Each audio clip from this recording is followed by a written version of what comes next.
Per començar a fer la recepta del pollastre tikka masala, ho hem de fer amb el marinat del pollastre.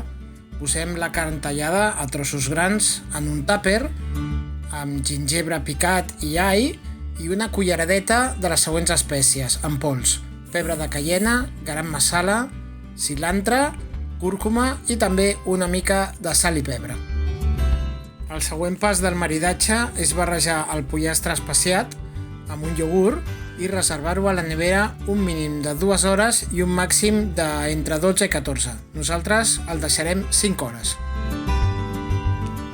Després d'un marinat de 5 hores, posem el pollastre en una safata al forn a 200 graus durant 15-20 minuts. Després de 20 minuts a 200 graus ja tenim el pollastre cuit. Ara el reservarem per incorporar-lo a la salsa al final de tot. I aquí tenim els ingredients per fer la salsa del pollastre tikka masala. Tenim les llavors de comí i cilantre ja en el morter, perquè les treballarem una mica. Tenim pasta de tomàquet concentrat, un tros de ginger, una ceba, comí, cilantre fresc i un gra d'all. Ara començarem a fer la salsa. Comencem a preparar la salsa pel pollastre tikka masala sofregint les llavors de cilantre i de comí. Un parell de minuts com a màxim i ara hi tirem el següent ingredient.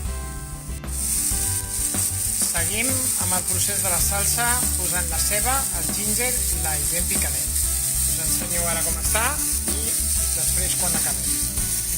La ceba amb les llavors ja està a punt per rebre el tomàquet. El tomàquet amb una cullerada també de pasta de tomàquet ja està a punt perquè ho mullem amb aigua i deixem que faci el xup-xup uns 10 o 15 minuts. Ha estat 10 minuts, per cert. Bé, aquesta salsa quasi bé ja està. L'hem deixat 10 minuts, un quart d'hora més, com us havia comentat.